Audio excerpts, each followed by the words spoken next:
Hi friends, வணக்கம் and welcome to ருசிபோமா. இன்னைக்கு நான் உங்க கூட ஷேர் பண்ணி போகிற ரெசிபி என்னன்னு பார்த்தீங்க அப்படின்னா பேபி ஆயில் தான். ரோஸ் எசென்ஷியல் ஆயில் நம்ம வீட்லேயே குழந்தைக்கு எப்படி கொடுக்கறதுங்கிறது தான் டீட்டெயிலாக இந்த வீடியோவில் எக்ஸ்பிளைன் பண்ணியிருக்கேன். வாங்க வீடியோக்குள்ளே போய் பார்த்துடலாம்.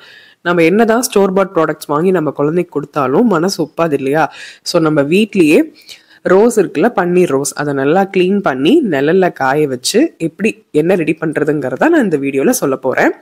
ஸ்டோர் பாட் யூஸ் பண்ணாதீங்க, வீட்டில் எப்படி செய்யறதுங்கிறத பார்த்துடலாம். நம்ம சேனல் புதுசாக பார்க்குறீங்க அப்படின்னா மறந்துடாமல் சப்ஸ்கிரைப் பண்ணி பெல் ஐக்கான் ப்ரெஸ் பண்ணி பாருங்க. அப்போ நான் போடுற வீடியோஸ் உங்களுக்கு நோட்டிஃபிகேஷனில் வரும். வாங்க வீடியோக்குள்ளே போய் பார்த்துடலாம். ரோஸ் எசென்ஷியல் ஆயில் நம்ம ரெடி பண்ணுறதுக்கு முன்னாடி பியூர் வெர்ஜின் கோகோனட் ஆயில், அதாவது சுத்தமான தேங்காய் எண்ணெய் எப்படி ரெடி பண்ணுறதுங்கிறத பார்த்துடலாம். என்னதான் கடைகளில் வாங்கினாலும் பட் நம்ம வீட்டில் செய்யும்போது தான் அதனோட ரிசல்ட்ஸ் பல மடங்காக இருக்கும். பிறந்த குழந்தைக்கு நம்ம நேச்சுரல் ப்ராடக்ட் கொடுக்கும்போது ரொம்ப நல்ல டிஃப்ரென்ஸ் தெரியும். நான் மகிழனுக்கு 3 மாதத்துலேருந்து இப்போ பையனுக்கு 2 வயசு ஆக போது இப்போ வரைக்கும் நானாக தான் ரெடி பண்ணி கொடுக்குறேன். பியூர் வெர்ஜின் கோகோனட் ஆயில் நான் ஹேருக்கும் யூஸ் பண்ணுவேன், என்னோட ஸ்கின்னுக்கும் யூஸ் பண்ணுவேன். ரோஸ் எசென்ஷியல் ஆயில் ஃபேஸுக்கும் பாடிக்கும் யூஸ் பண்ணுவேன். ஃபர்ஸ்ட் நம்ம பியூர் வெர்ஜின் கோகோனட் ஆயில் எப்படி ரெடி பண்ணுறதுங்கிறத பார்த்துடலாம். 3 தேங்காய் எடுத்திருக்கேங்க. நான் நல்லா தேங்காவை துருவி தண்ணி ஊற்றி நைஸாக அரைச்சி தேங்காய் பால் எடுத்து ஃப்ரீஸ் பண்ணி வச்சுருக்கேன். இந்த மாதிரி 3 டிஃபன் பாக்ஸில் போட்டு எடுத்து வச்சுருக்கேன். நல்லா ஃப்ரீஸ் ஆனதுக்கப்புறமா ஒரு அகலமான பாத்திரத்தில் போட்டுக்கலாம். நீங்கள் எண்ணெய் காயின்னு சொல்லுவாங்க இல்லையா, அந்த மாதிரி தேங்காவாக பார்த்து வாங்கிக்கோங்க. இது நம்ம குழந்தைக்கு மட்டும் கொடுக்கறது இல்லை, நாமளுமே யூஸ் பண்ணிக்கலாம். இப்போ நீங்கள் இன்னைக்கு காலையில் தேங்காவை உடைச்சி தேங்காவை துருவி இந்த மாதிரி மிக்சி ஜாரில் கொஞ்சமாக தண்ணி விட்டு நல்லா நைஸாக பால் எடுத்து ஃப்ரீஸ் பண்ணி வச்சுருங்க. நீங்கள் நைட்டு போல் காய்ச்சினீங்க அப்படின்னா சரியாக இருக்கும். நம்ம என்னதான் கடைகளில் பியூர் வெர்ஜின் கோகோனட் ஆயில், சுத்தமான எண்ணெய், மரச்செக்கு எண்ணெய் அப்படின்னு என்னென்னமோ பேர் சொல்கிறாங்க, அந்த மாதிரி வாங்கினாலும் நாம் கைப்பட செய்யும்போது தான் அதனோட இது நல்ல எஃபெக்டிவாக இருக்குது குழந்தைங்களுக்கு. நல்லா ஃப்ரீஸ் பண்ணி எடுத்த அந்த தேங்காய் பால் இருக்கு இல்லையா, அது அப்படியே நம்ம அடுப்பில் ஹை ஃப்ளேமில் வச்சு காய்ச்ச வேண்டியதுதான். அடி பிடிக்காமல் இருக்கிறதுக்காக நம்ம ஒரு கரண்டி வச்சு நல்லா கிளறி விட்டுக்கோங்க. ஃபர்ஸ்ட் இப்போ தான் நல்லா இதாகுது. இதெல்லாம் நல்லா தண்ணியெல்லாம் குறைஞ்சு தயிர் மாதிரி வரும், அது வரைக்கும் நல்லா கொதிக்க விட்டுக்கலாம். லோ டு மீடியம் ஃப்ளேம்லேயே நல்லா குக் பண்ணிக்கோங்க. மகிழன் பிறந்து 3வது மாதத்துலேருந்து நான் பியூர் வெர்ஜின் கோகோனட் ஆயில் வீட்டிலே ரெடி பண்ண ஆரம்பித்தேன். இப்போ அவனுக்கு 2 வயசு ஆகுது. 2 மாதத்துக்கு ஒருக்கா இந்த மாதிரி நான் பண்ணிப்பேன். நீங்களும் ரெடி பண்ணிக்கோங்க, குழந்தைங்க ரொம்ப நல்லாயிருக்கும். இது பார்த்தீங்க அப்படின்னா நான் ஐப்ரோஸ்க்கு யூஸ் பண்ணுவேன், அவனோட ஹேருக்கு யூஸ் பண்ணுவேன், ஸ்கின்னுக்கு கூட சம்டைம்ஸ் யூஸ் பண்ணுவேன். குழந்தைக்கு இந்த மாதிரி நம்ம எந்த அளவுக்கு பராமரிக்கிறோமோ அந்த அளவுக்கு ரொம்ப நல்லது. அதிகமான குவான்டிட்டியில் செய்யலினாலும் பரவாயில்ல, 2 தேங்காய் 3 தேங்காய் நீங்கள் இந்த மாதிரி யூஸ் பண்ணிக்கோங்க. ஒரு 2 மாதத்துலேருந்து 3 மாதம் வரைக்கும் தாராளமாக நமக்கு வரும். அதே மாதிரி நீங்கள் தேங்காய் பால் எடுக்கும்போது ரொம்ப தண்ணி ஊற்றிடாதீங்க. தேங்காய் உடைக்கிற தண்ணி இருக்கு இல்லையா, அதை ஊற்றி அரைச்சிங்கனாலே போதும். நல்லா திக்கான தேங்காய் பால் நமக்கு கிடைக்கும். ஆரம்பத்தில் இருந்ததுக்கும் இப்போக்கும் பாருங்கள், அப்படியே லைட்டாக எண்ணெய் பிரிஞ்சு வருது. இப்போ இந்த தண்ணியெல்லாம் நல்லா சுண்டி அந்த தயிர் மாதிரி இருக்கிறதெல்லாம் நல்லா குக் ஆகட்டும். லோ டு மீடியம் ஃப்ளேம்லேயே நல்லா குக் பண்ணிக்கலாம். ஓரங்களெல்லாம் எடுத்து விட்டுறலாம். நாம் இந்த மாதிரி எண்ணெய் காய்ச்சும் போது ஒரு அகலமான பாத்திரம் வச்சு காய்ச்சுங்க, அப்போ தான் கையில் தெரிக்காமல் இருக்கும். இந்த ப்ராசஸ் பார்த்தீங்க அப்படின்னா ஒரு அரை மணி நேரத்துக்கு அப்புறமா இந்த மாதிரி ஆயிருக்கு பாருங்க. நல்லா தயிர் மாதிரி இருக்கு இல்லையா, மேலே மிதக்கிறதெல்லாம் தேங்காய் எண்ணெய் தான். எண்ணெய் காய்ச்சும் போது அப்படியே வீடை நல்லா வாசமாக மனமாக சூப்பராக இருக்குங்க. ஒரு சிலர்லாம் பார்த்தீங்க அப்படின்னா குழந்தைங்களுக்கு தேங்காய் எண்ணெய்லாம் கொடுப்பாங்க. அந்த மாதிரி நீங்கள் இதில் இந்த மாதிரி எண்ணெய் பயன்படுத்தி கூட குழந்தைங்களுக்கு நீங்கள் கொடுக்கலாம். அதே மாதிரி ஓரங்கள்லாம் அடிக்கடி எடுத்து விட்டுருங்க. இது இந்த எண்ணெய் நல்லா ரெடி ஆனதுக்கப்புறமா நல்லா ஆறுனதுக்கப்புறமா ஒரு கிளாஸ் ஜாரில் போட்டு ஸ்டோர் பண்ணி வச்சுக்கோங்க. நீங்கள் எவ்வளோ நாள் வரைக்கும் வேணாலும் யூஸ் பண்ணிக்கலாம். ரொம்பவே நல்லாயிருக்கும். அந்த பழைய எண்ணெய் மாதிரி சிக்கு வாசம் அதெல்லாம் எதுவுமே வராது. தண்ணி படாமல் மட்டும் பார்த்துக்கோங்க. இது அப்படியே ஒரு லோ ஃப்ளேமில் வச்சிட்டிங்க அப்படின்னா நல்லா பாருங்கள், எண்ணெய் சூப்பராக பிரிஞ்சு வருது. இப்போ இந்த ஒயிட் கலரில் இருக்கிற இந்த தயிர் மாதிரி இருக்கிறதெல்லாம் நல்லா ப்ரௌன் கலரில் ஆகிற வரைக்கும் அப்படியே விட்டுருங்க. கம்ப்ளீட்டாக ஆறணும். பாருங்கள், நான் 3 தேங்காய் தான் எடுத்தேன். அதில் எனக்கு எந்த அளவுக்கு எண்ணெய் கிடச்சிருக்கு பாருங்கள். இந்த மாதிரி ஸ்டேஜில் இருக்கும்போதே நீங்கள் கம்ப்ளீட்டாக அடுப்பு ஆஃப் பண்ணிடுங்க. ஏன்னா அந்த சூட்லேயே இருக்கனால டக்குன்னு கலர் சேஞ்ச் ஆகிடும். ரொம்ப பொரிஞ்சிருச்சுனால அந்த மாதிரி பொரிஞ்ச வாசம் மாதிரி அடிக்கும். ஸோ இந்த மாதிரி ஸ்டேஜ்லேயே நல்லா ஒரு துணி மாதிரி போட்டு நல்லா புழிஞ்சு எடுத்துக்கோங்க. கம்ப்ளீட்டாக ஆறணும். ஆறுனதுக்கப்புறமா புழிஞ்சு எடுத்துருங்க. ஒரு மூடி போட்டு வச்சிங்க அப்படின்னாலும் வேத்து தண்ணி உள்ளே விழுந்துரும். ஸோ மூடி போடாமல் அப்படியே ஓப்பனாகவே வச்சுருங்க. ஒரு துணி, வெள்ளை துணி போட்டு நல்லா புழிஞ்சு எடுத்தாச்சு. 2 தாட்டி நான் ஸ்ட்ரெயின் பண்ணி எடுத்து வச்சுருக்கேன். இப்போ எப்படி ரோஸ் எசென்ஷியல் ஆயில் ரெடி பண்ணுறதுங்கிறத பார்த்துடலாம். ஃபஸ்ட்டு ஸ்டெப் நம்ம pure virgin coconut oil ready பண்ணியாச்சு. இப்போ ரோஸ் எசென்ஷியல் ஆயில் பார்த்துடலாம். இப்போ வந்து நம்ம ஸ்டெப் 2 எப்படி ரெடி பண்ணுறதுங்கிறது பார்த்துடலாம். ரோஸ் எசென்ஷியல் ஆயில் ரெடி பண்ணுறதுக்கு நான் பன்னீர் ரோஸ் தாங்க எடுத்திருக்கேன். பன்னீர் ரோஸ் இந்த மாதிரி தான் இருக்கும். அந்த டார்க் ரெட்டில் இருக்கும் பார்த்தீங்களா, அது வந்து பன்னீர் ரோஸ் கிடையாது. இதுக்கு பேர் தான் பன்னீர் ரோஸ்னு சொல்லுவாங்க. இது கடைகளில் கேட்டு வாங்கிக்கோங்க. இதை வந்து நான் 1/2 கிலோ எடுத்திருக்கேன். 1/4 கிலோ பார்த்தீங்க அப்படின்னா நான் நலங்கு மாவுக்கு யூஸ் பண்ண போகிறேன். 1/4 கிலோ வந்து இப்போ நான் எண்ணெய் காய்ச்ச போகிறேன். இதில் இருக்க காம்பெல்லாம் க்ளீன் பண்ணி எடுத்து வச்சுருக்கேன். ஒரு டவலில் போட்டு நல்லா அந்த ஈரப்பதத்தெல்லாம் எடுத்து வச்சுக்கோங்க. இப்போ நம்ம தண்ணி இல்லாமல் தான் நைஸாக அரைக்க போகிறோம். ரொம்ப நைஸாக அரைக்க முடியாது. ஓரளவுக்கு பரபரன்னு அரைச்சி எடுத்துக்கலாம். இந்த பன்னீர் ரோஸில் எவ்வளோ ஹெல்த் பெனிஃபிட்ஸ் இருக்குது தெரியுமா? ஸ்கின்னுக்கு, ஹேருக்கு ரொம்ப நல்லாயிருக்கும். நீங்கள் இன்டேக்காக ஃப்ரெஷ்ஷான இந்த பன்னீர் ரோஸ் எடுத்து டீ போடும்போது அதில் 2 பூ பிச்சு போட்டு குடிச்சு பாருங்கள். அவ்வளோ நல்லது. ஹெல்த் வைஸ் ரொம்ப ரொம்ப நல்லது. ஸோ வீட்டில் எல்லோரும் பன்னீர் ரோஸ் வளர்க்க பாருங்கள். இதில் நிறைய மருத்துவ குணங்கள் இருக்குது.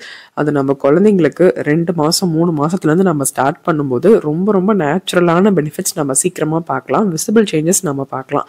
என்னதான் நம்ம கடையில் ரோஸ் ஆயிலெலாம் வாங்கி யூஸ் பண்ணாலும் குழந்தைங்களுக்கு நம்ம வீட்டிலேயே ரெடி பண்ணும்போது தான் எக்ஸ்ட்ரா ஸ்பெஷல் கூட. ஸோ நலங்கு மாவுக்கு நான் யூஸ் பண்ணுறதும் ஃப்ரெஷ்ஷான பன்னீர் ரோஸ் தான். இந்த மாதிரி கொஞ்சம் கொஞ்சமாக அரைச்சி எடுத்துக்கலாம். ரொம்ப நைஸாக அரைப்படாது, ஏன்னா நம்ம தண்ணி ஊற்றாதனால ஓரளவுக்கு பரபரன்னு அரைச்சி எடுத்துக்கலாம். 1/4 கிலோ எடுத்திருக்கேன் நான். அதே மாதிரி நான் காய்ச்சின எண்ணெயும் 1/4 கிலோ தேங்காய் எண்ணெய் எடுத்திருக்கேன். நீங்கள் கடையில் வாங்கினீங்கனாலும் சுத்தமான எண்ணெய் எடுத்துக்கோங்க. பட் கடையில் வாங்குறது நான் ப்ரிஃபர் பண்ண மாட்டேன். வீட்லேயே தான் ரெடி பண்ணிப்பேன். 1/4 கிலோ தேங்காய் எண்ணெய் எடுத்தீங்க அப்படின்னா 1/4 கிலோ ரோஸ் எடுத்துக்கோங்க. இல்லை நீங்கள் 1/2 கிலோ எடுத்துட்டு 1/4 கிலோ கூட யூஸ் பண்ணிக்கலாம். அது உங்கள் விருப்பம்தான். ஓரளவுக்கு நல்லா நைஸாக அரைச்சி எடுத்தாச்சு. இப்போ வாங்க எப்படி செய்கிறதுங்கிறத பார்த்துடலாம். நம்ம ஆல்ரெடி வந்துட்டு பியூர் வர்ஜின் கோகோனட் ஆயில் எப்படி ரெடி பண்ணுறதுங்கிறத நான் ஷேர் பண்ணியிருக்கேன். அதனோட கண்டினியூட்டி தான் இது. இப்போ வந்து நம்ம ஃப்ரெஷ்ஷான பன்னீர் ரோஸை வாங்கி க்ளீன் பண்ணி நல்லா நைஸாக அரைச்சி எடுத்து வச்சுருக்கோம். அதை அரைச்சதுக்கப்புறமா நீங்கள் ரொம்ப நேரம் அப்படியே வச்சுருக்காதீங்க. அரைச்ச உடனே நம்ம எண்ணெய் காய்ச்சிடலாம். ஒருவேளை நீங்கள் கடையில் வாங்குற மாதிரி இருந்தாலும் பியூர் வர்ஜின் கோகோனட் ஆயில் எடுத்துக்கோங்க. நான் இன்னைக்கு 1/4 லிட்டர் அளவுக்கு தேங்காய் எண்ணெய் உங்ககிட்ட காமிச்சேன்ல, அந்த தேங்காய் எண்ணெய் தான் எடுத்திருக்கேன். இது வந்து நம்ம ஸ்கின்னுக்கு, ஹேருக்கு, ஃபேஸ்க்கு கூட அப்ளை பண்ணிக்கலாம். நம்ம குழந்தைங்களுக்குலாம் பேபி ஆயில் போட்டு மசாஜ் பண்ணுவோம்ல, அதே மாதிரி நீங்கள் கோகோனட் ஆயில் போட்டு மசாஜ் பண்ணிக்கலாம். தண்ணி ஊற்றாமல் நான் ரோஸ் அரைச்சி எடுத்துருக்கனால இதில் நல்லா மிக்ஸ் பண்ணி விட்டுக்கலாம். தேங்காய் எண்ணெயோட நல்லா கலந்துக்கலாம். நல்லா மிக்ஸ் ஆனதுக்கப்புறமா அடுப்பில் வந்து லோ டு மீடியம் ஃப்ளேமில் தாங்க இந்த எண்ணெய் நம்ம குக் பண்ணணும். ஏன்னா ரோஸ் போட்டிருக்கனால சீக்கிரமாக வந்து அடி பிடிச்சிரும், ஃப்ளேவர் மாறுறதுக்கு வாய்ப்பு இருக்குது. இது கம்ப்ளீட்டாக ஸ்லோ ப்ராசஸ் தான். நல்லா மிக்ஸ் பண்ணி அப்படியே வச்சதுக்கப்புறமா பாருங்கள், இப்போ எண்ணெயே தெரியல, அந்த ரோஸோட இது தான் தெரியுது. அவ்வளோதான். இப்போ தூக்கி நம்ம அடுப்பில் வச்சிடலாம். இது கம்ப்ளீட்லி லோ ப்ராசஸ் தான். இது வந்து ஒரு 1 hour ஆகும் நல்லா ஸ்லோவாக குக் ஆகிறதுக்கு. இந்த ரோஸ் எல்லாம் நல்லா வெந்து டோட்டலாக கலர் சேஞ்ச் ஆகும். இது வந்து ஒரு 1 மணி நேரம் ப்ராசஸ். 10 minutes ஒன்ஸ் நம்ம கை விடாமல் நல்லா கிளறி விட்டுக்கிட்டே இருக்கணும். அதே மாதிரி இந்த எண்ணெய் வந்து பார்த்திங்க அப்படின்னா 1 வருஷம் கூட நம்ம யூஸ் பண்ணிக்கலாம். பட் நம்ம வந்து தண்ணி படக்கூடாது. ஒரு ஸ்பூனில் எடுத்து நம்ம கொஞ்சம் கொஞ்சமாக யூஸ் பண்ணிக்கலாம். அதே மாதிரி கை விரல்களால் வச்சு பண்ணாலும் சீக்கிரமாக கெட்டு போக வாய்ப்பு இருக்குது. நீங்கள் ஒரு ஸ்பூன் எடுத்துக்கோங்க. எடுத்து நீங்கள் ஃபேஸில், ஸ்கின்னில், எல்லா பக்கமே பாடியில் கூட நீங்கள் அப்ளை பண்ணிக்கலாம். குழந்தைங்களுக்கு நம்ம ஆரம்பத்துலேருந்தே இந்த மாதிரி நேச்சுரலான ப்ராடக்ட்ஸ் நம்ம இன்ட்ரடியூஸ் பண்ணும்போது நல்ல ரிசல்ட்ஸ் கொடுக்கும் குழந்தைங்களுக்கு. அதே மாதிரி எண்ணெய் காய்ச்சும் போது ஒரு அகலமான பாத்திரத்தில் காய்ச்சுங்க. அடுப்பை மட்டும் வேகமாக வச்சிடாதீங்க. இது கம்ப்ளீட்டாக லோ ப்ராசஸில் பண்ணுற ப்ராசஸ் தான். ஸோ நல்லா கைவிடாமல் கிளறி விட்டுக்கணும். 1/2 மணி நேரம் நம்ம என்ன தான் கைவிட்டு கிளறினாலும் எந்த டிஃப்ரென்ஸுமே நமக்கு தெரியாது, நம்ம போட்ட மாதிரியே தான் இருக்கும். பட் ஒரு 3/4 மணி நேரம் ஆகும்போது நல்லாவே நமக்கு டிஃப்ரென்ஸ் தெரியும். கொஞ்சம் கொஞ்சமாக கலர் சேஞ்ச் ஆகும். பாருங்கள், ஓரங்கள் எல்லாம் நல்லா கலர் சேஞ்ச் ஆகி வந்துட்டுருக்கு. நான் வந்து 1/4 ரெண்டுமே வந்து ஈக்குவல் ரேஷியோவில் எடுத்திருக்கேன். நீங்கள் 1/4 கூட யூஸ் பண்ணிக்கலாம். 1/2 லிட்டர் எண்ணெய் எடுத்துகிட்டு 1/4 கிலோ அளவுக்கு நீங்கள் பூ அரைச்சி கூட யூஸ் பண்ணிக்கலாம். அது உங்கள் விருப்பம்தான். நான் வந்து கொஞ்சம் கொஞ்சமாக செய்யும்போது இதுவே ரொம்ப நாள் வரும் பையனுக்கு. ஃபேஸில், ஸ்கின்னில் எல்லா பக்கமே நான் அப்ளை பண்ணுவேன். நார்மலாக தூங்கி எழுந்ததுக்கப்புறமா இந்த மாதிரி மசாஜ் பண்ணுவோம்ல, அந்த மாதிரி நான் வந்து இந்த எசென்ஷியல் ஆயில் வச்சு தான் வந்து நல்லா மசாஜ் பண்ணுவேன். அதே மாதிரி நீங்கள் ஸ்டோர் பண்ணுறது கம்ப்ளீட்டாக நீங்கள் வந்து ஒரு கிளாஸ் ஜாரில் தான் ஸ்டோர் பண்ணணும். அப்போ தான் லாங் லாஸ்டிங்காக இருக்கும். நல்லா கை விடாமல் கிளறி விட்டுக்கலாம். இந்த குழந்தைங்களுக்கெல்லாம் பார்த்தீங்க அப்படின்னா ஃபீட் பண்ணும்போது இந்த மாதிரி பால் தேமல் இந்த மாதிரிலாம் வருது இல்லையா? ஸோ அந்த மாதிரிலாம் நம்ம இந்த மாதிரி போடும்போது எந்த இதுவுமே வராது. வந்தாலும் சீக்கிரமே சரியாயிடும். அதுவாக தானாக ஹீல் ஆகிடும். குழந்தைங்க பால் குடிக்கிறனால, தாய்ப்பால் குடிக்கிறனால அதுதான் தானாகவே சரியாக போயிடும்.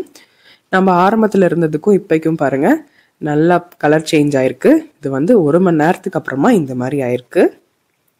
பாருங்கள் நல்லா குக் ஆகிருக்கு. இந்த மாதிரி ஸ்டேஜில் வரும்போது வீடே நல்லா கமகமன்னு வாசமாக இருக்கும். அவ்வளோதாங்க. இந்த ஸ்டேஜில் கம்ப்ளீட்டாக நம்ம அடுப்பு ஆஃப் பண்ணிடலாம். இதை அப்படியே மூடி போடாமல் அப்படியே வச்சுருங்க. இது ஒரு நாள் ஒரு நைட்டு ஃபுல்லாக அப்படியே இருக்கட்டும். கம்ப்ளீட்டாக ஆறணும். ஆறுனதுக்கப்புறமா நம்ம எப்படி எண்ணெய் எடுக்கிறதுங்கிறத பார்த்துடலாம். அப்படியே அடுப்பு ஆஃப் பண்ணதுக்கப்புறமா மேலே அப்படியே பாருங்கள் எண்ணெய் அப்படியே மிதந்து நிற்குது. உங்களுக்கு தெரியுதா டிஃப்ரென்ஸ்? இது நல்லா ஆறணுங்க. ஒரு நைட்டு ஃபுல்லாக ஆறுனதுக்கப்புறமா நம்ம காலையில் கம்ப்ளீட்டாக ஒரு துணியை போட்டு வடிச்சு எடுத்துடலாம். பியூர் வர்ஜின் கோகனட் ஆயில் எப்படி ரெடி பண்ணமோ அதே போல் தான். நல்லா எண்ணெய் மிதந்து வந்துருச்சுன்னு சொல்லி அடுப்பை இது வேகமாக வச்சிடாதீங்க. அப்படியே சேஞ்ச் ஆகிடும் ஃப்ரேக்ரன்ஸ் ஃபுல்லாக. ஸோ அடுப்பை ஆஃப் பண்ணிவிட்டு நல்லா ஆறணும். ஆறுனதுக்கப்புறமா எப்படி பண்ணுறதுங்கிறத பார்த்துடலாம்.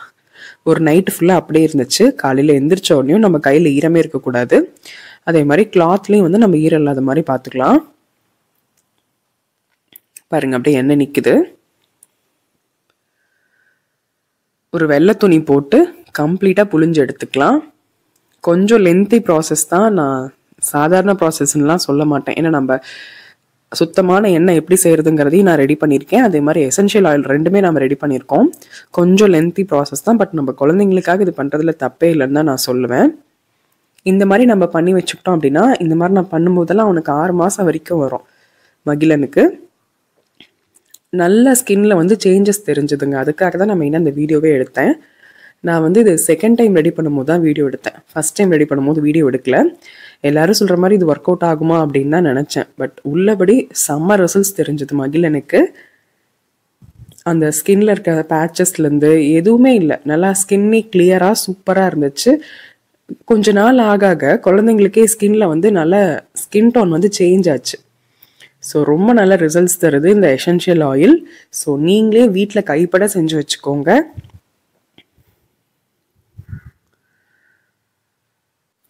அதே மாதிரி நீங்கள் குழந்தைங்களுக்கு எது இன்ட்ரடியூஸ் பண்ணுறதா இருந்தாலும் உங்களோட டாக்டரை பார்த்து நீங்கள் கேட்டுட்டு அதுக்கப்புறமா நீங்கள் யூஸ் பண்ணிக்கோங்க. டாக்டர்கிட்ட நாங்கள் கேட்டப்ப எந்த கெமிக்கலும் நீங்கள் குழந்தைக்கு இன்ட்ரடியூஸ் பண்ணாதீங்க, முடிஞ்ச வரைக்கும் ஓனாக பண்ணி கொடுங்க அப்படின்னு தான் சொன்னாங்க நாங்கள் பார்க்குற டாக்டர். ஸோ அதனால் நாங்கள் மகிழனுக்கு நானே தான் வீட்டில் ரெடி பண்ணுவேன். இந்த மாதிரி தாங்க இருக்கும் rose essential oil. Normal pure virgin coconut oil அவனுக்கு வந்து ஹேருக்கு ஸ்கின்னுக்குலாம் யூஸ் பண்ணுவேன். இது வந்து ஃபேஸ்க்கு பாடிக்கு எல்லாத்துக்குமே லைட்டாக ஒரு மசாஜ் கொடுத்து பண்ணுவேன். ஒரு 2 ட்ராப் மட்டும் எடுத்து அப்படி நல்லா ஃபேஸில் ஒரு மசாஜ் கொடுத்து பண்ணுறது தான். குளிக்க போகிறதுக்கு முன்னாடி இந்த மாதிரி லைட்டாக மசாஜ் பண்ணி அப்படியே வெயிலில் போட்டுட்டு அதுக்கப்புறமா குளிக்க வைக்கிறதா. நலங்கு மாவு நான் ஆல்ரெடி ரெசிபி போட்டிருக்கேன். அந்த மாவு தான் யூஸ் பண்ணுவேன். ஸ்கின்னுக்கு ஃபேஸுக்கு எல்லாம் நல்லா க்ளோயிங் கொடுக்கும். டெஃபினட்டாக ட்ரை பண்ணுங்கள். இது குழந்தைங்க தான் ட்ரை பண்ணுங்கிறது கிடையாது, பெரியவங்க கூட ட்ரை பண்ணலாம். நாம் யூஸ் பண்ணும்போதும் நம்ம ஸ்கின் நல்லா க்ளோயிங் ஆகிறத நம்ம விசிபிளாக பார்க்க முடியும்.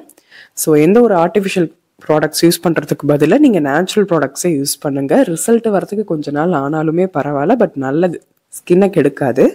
ட்ரை பண்ணுங்க. உங்களுக்கு இந்த வீடியோ பிடிச்சிருக்குன்னு நினைக்கிறேன். வீடியோ பிடிச்சிருக்கு அப்படின்னா மறந்துடாம வீடியோக்கு ஒரு லைக் பண்ணி ஷேர் பண்ணி சப்ஸ்கிரைப் பண்ணிக்கோங்க. பாய்.